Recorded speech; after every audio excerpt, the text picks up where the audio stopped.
Friends ನೋಡ್ಬೋದು, ವಿಡಿಯೋದಲ್ಲಿ ನೋಡುವಾಗ ಇಷ್ಟೊಂದು ದೊಡ್ಡ ಮೆಟಲ್ನೇ ಕಟ್ ಮಾಡಿದೆ ನೋಡಿ. ಇಷ್ಟು ದೊಡ್ಡದಾಗಿದೆ, ಇದು ಇಷ್ಟೊಂದು ದಪ್ಪ ಇದೆ, ಇದನ್ನೇ ಕಟ್ ಮಾಡೋದಿದೆ. ಸೊ ಈ ವಿಡಿಯೋದಲ್ಲಿ ಕಟರ್ ಮೆಷಿನ್ ಮಾಡೋಣ. ಆ್ಯಂಡ್ ಇದು ಯಾವ್ದು ಬೇಕಾದರೂ ಕಟ್ ಮಾಡ್ಬೋದು. ಸದ್ಯಕ್ಕೆ ನಾವು ಇದರಲ್ಲಿ 7.5 DC ಮೋಟರ್ನ ಹಾಕಿದ್ದೀವಿ. ಎಕ್ಸ್ಟ್ರಾ ಯಾವುದೇ ಗೇರ್ ಇಲ್ಲ, ಓನ್ಲಿ DC ಮೋಟರಿಂದ ಇಷ್ಟೊಂದು ಪವರ್ ಆಗಿದೆ. ಸದ್ಯಕ್ಕೆ ನಾನು ಇದರಲ್ಲಿ 12 ವ್ಯಾಟ್ ಅಷ್ಟೇ ಕೊಟ್ಟಿರೋದು.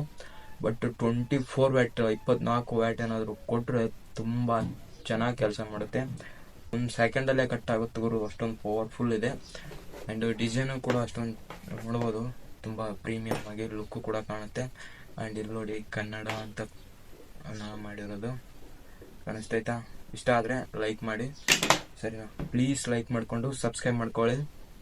ಹಾಗಾದರೆ ವಿಡಿಯೋನಾದರೆ ಶುರು ಮಾಡ್ಕೊಳ್ಳೋಣ. ಮೊದಲು ಸಬ್ಸ್ಕ್ರೈಬ್ ಮಾಡ್ಕೊಳ್ಳಿ, please subscribe to.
Friends, drill chuck ಬಗ್ಗೆ ಏನೂ ಹೇಳಿಲ್ಲ, ಅದೆಲ್ಲಿ ಸಿಗುತ್ತೆ, ಎಲ್ಲಿ ತೊಗೊಳ್ಳೋದು ಅಂತ ತಲೆ ಕೆಡಿಸ್ಕೊಳ್ಬೇಡಿ. ಲಿಂಕ್ ಕೊಟ್ಟಿರ್ತೀನಿ, ಅಮೆಝಾನಲ್ಲಿ ನಾನು ತೊಗೊಂಡಿರೋದು. ನಿಮಗೂ ಸಹ ಲಿಂಕ್ ಕೊಡ್ತೀನಿ, ಆರ್ಡರ್ ಮಾಡ್ಕೊಳ್ಬೋದು.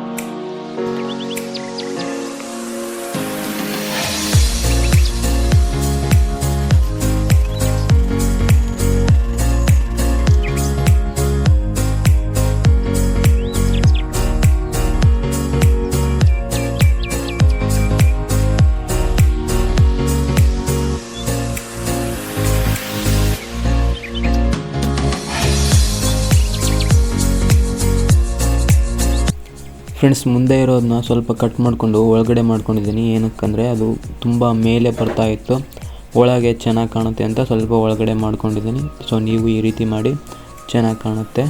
ಸೊ ಈ ರೀತಿ ಮೇಲೆ ಇರೋ ಕ್ಯಾಪ್ ಕೂಡ ಚೆನ್ನಾಗಿ ಫಿಟ್ ಆಗುತ್ತೆ, ಚಿಕ್ಕದಾಗೋದ್ರಿಂದ ನೋಡೋಕ್ಕೂ ಪ್ರೀಮಿಯಮ್ ಆಗಿ ಲುಕ್ಕು ಕೂಡ ಕಾಣುತ್ತೆ. ಆ್ಯಂಡ್ ಇದರೊಳಗಡೆ ನಾವೊಂದು ಈ ಸ್ವಿಚ್ನ ಯೂಸ್ ಮಾಡ್ತಾಯಿದ್ದೀನಿ, ನೋಡ್ಬೋದು. ಫ್ರೆಸ್ ಇದು ಓನ್ಲಿ 220 ವೋಲ್ಟ್ಸ್ಗೂ ಕೂಡ ಇದು ರನ್ ಆಗುತ್ತೆ ಆನ್ ಆಫ್ ಮಾಡೋದಕ್ಕೆ. ಆ್ಯಂಡ್ ಇದ್ರ ಮೊದಲೇ ನಾನು ಹೋಲ್ ಮಾಡ್ಕೊಂಡಿದ್ದೆ, ಸೊ ಅಲ್ಲಿ ಫಿಟ್ ಮಾಡ್ಕೊಳ್ತೀನಿ. ಆ್ಯಂಡ್ ವಯರ್ದೊಳಗಡೆ ನೀವು ಒಂದು ವಯರ್ ಏನು ಬಂದಿರ್ತಾರೋ ಒಂದೇ ವಯರ್ನ ಕಟ್ ಮಾಡಿಕೊಂಡು ಅದನ್ನು ಸೋಲ್ಡ್ರಿಂಗ್ ಮಾಡ್ಕೊಂಡು ಹೋಗ್ಬಿಡೋದು. ಸರಿ, ಚಿಕ್ಕ ಮಕ್ಕಳು ಬೇಕಾದರೂ ಅದನ್ನ ಮಾಡ್ಕೊಳ್ತಾರೆ, ಅದನ್ನೇನು ಹೇಳೋ ಅವಶ್ಯಕತೆ ಇಲ್ಲ. ಸೊ ಮಾಡಿ ಸಿಗೋಣ.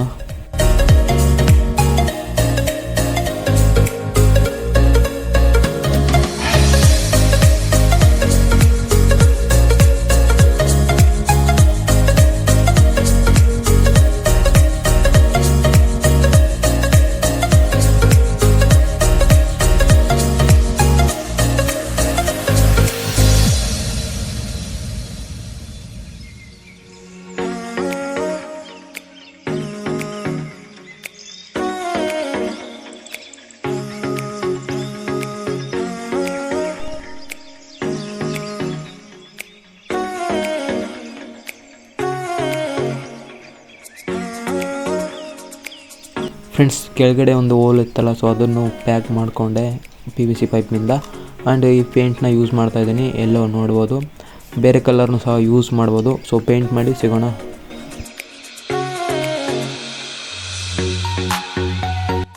ಗುರು ಹೆಂಗಿದೆ, ಮಾರ್ಕೆಟಲ್ಲಿರೋ ರೀತಿಯೇ ಇಲ್ವಾ? ಆ್ಯಂಡ್ ನೋಡ್ಬೋದು, ಕನ್ನಡ ಅಂತ ಏನೋ ಒಂದು ಪ್ರಯತ್ನ ಮಾಡಿದೆ, ಆ ರೀತಿ ಬಂತು. ಚೆನ್ನಾಗಿ ಕಾಣ್ತಾ ಇದೆಯಾ? ಸೊ ನೋಡ್ಬೋದು, ಕಮೆಂಟ್ ಮಾಡಿ ಹೆಂಗಿದೆ ಅಂತ. ಸ್ವಲ್ಪ ನನಗೆ ಇಷ್ಟ ಆಯಿತು. ನಾನಿಲ್ಲಿ ಈ ಒಂದು ಟ್ರಾನ್ಸ್ಫಾರ್ಮರಿಂದ ಇದಕ್ಕೆ ಕನೆಕ್ಷನ್ ಕೊಡ್ತಾಯಿದ್ದೀನಿ. ನೋಡೋದು 12 ವ್ಯಾಟ್ದು, ಅದು 12 ವ್ಯಾಟು. ನಾನು ಮತ್ತೆ ಒಂದೊಂದು ಬ್ರಿಡ್ಜ್ ರೆಕ್ಟಿಫೈರ್ ಮಾಡ್ಕೊಂಡಿದ್ದೀನಿ. ಕ್ಯಾಪಾಸಿಟ್ರ್ ಇಲ್ಲ ಸರಿನಾ, ಕ್ಯಾಪಾಸಿಟ್ರಲ್ಲಿ ಎನರ್ಜಿ ಸ್ಟೋರ್ ಆಗುತ್ತೆ, ಇನ್ನೂ ಪವರ್ ಜಾಸ್ತಿ ಬರುತ್ತೆ. ಬಟ್ ಅದನ್ನು ನಾನು ಯೂಸ್ ಮಾಡ್ತಾಯಿಲ್ಲ. ಓನ್ಲಿ ಬ್ರಿಡ್ಜ್ ರೆಕ್ಟಿಫೈರಿಂದ ಮಾತ್ರ ಅಂದರೆ ನಾವು ಯೂಸ್ ಮಾಡಿ ತೋರಿಸ್ತೀನಿ. ಆಗಲೇ ನಾನು ಇದರಲ್ಲಿ ಒಂದು ಮೆಟಲ್ನ ಕಟ್ ಮಾಡಿಕೊಂಡೆ, ಓಕೆನಾ. ಅದಾಗಲೇ ಕಟ್ಟಾಗೋಯಿತು, ಮೊದಲು ವೀಡಿಯೋ ಏನು ನೋಡಿದ್ರಲ್ಲ, ಸೊ ಅದೇ ಕಟ್ಟಾಗೋಯಿತು. ಆ್ಯಂಡ್ ಅದು ಸ್ವಿಚ್ನೂ ಯಾಕೋ ಸ್ವಲ್ಪ ಕೆಲಸ ಮಾಡ್ತಿಲ್ಲ, ಅದು ಏನಕ್ಕಂತ ಗೊತ್ತಿಲ್ಲ. ಅದು ಪ್ರೆಸ್ ಮಾಡ್ತಾಯಿದ್ರೆ ವರ್ಕೇ ಆಗ್ತಾಯಿಲ್ಲ. ನನಗನ್ಸುತ್ತೆ ಅದು ಒಳಗಡೆ ಏನಾದರೂ ಆಗಿರ್ಬೋದು. ಅದನ್ನು ಬಿಡಿ, ಇಲ್ಲಿ ಡೈರೆಕ್ಟಾಗಿ ಕೊಟ್ಟರು ಸಹ ನಮಗೆ ಕೆಲಸ ಮಾಡುತ್ತೆ. ಆಮೇಲೆ ಅದನ್ನ ಕಂಪ್ಲೇಂಟ್ ಮಾಡೋಣ ಮೇಕರ್ ಬಜಾರ್ಗೆ. ಆ್ಯಂಡ್ ಈ MDA ಬೋರ್ಡ್ ನೋಡ್ಬೋದು, ಸಾರಿ ಈ ಮೆಟಲ್ಲೇ ಬೆಳಗ್ಗೆ ನಾವು ಕಟ್ ಮಾಡಿರೋದು. ಆ್ಯಂಡ್ ಈಗ ಸಹ ಕಟ್ ಮಾಡ್ತೀನಿ ನೋಡಿ.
ಫ್ರೆಂಡ್ಸ್, ಈ ವಿಡಿಯೋದಲ್ಲಿ ಇಷ್ಟೇ. ಮುಂದೆ ಇನ್ನೂ ಚೆನ್ನಾಗಿ ವೀಡಿಯೋಸ್ನ ಅಪ್ಲೋಡ್ ಮಾಡ್ತಾ ಇದ್ದೀನಿ. ಆದಷ್ಟು ಸಬ್ಸ್ಕ್ರೈಬ್ ಮಾಡಿಕೊಂಡು ವೀಡಿಯೋನ ನೋಡ್ಕೊಳ್ಳಿ. ಮತ್ತೆ ಸಿಗೋಣ, ಬಾಯ್.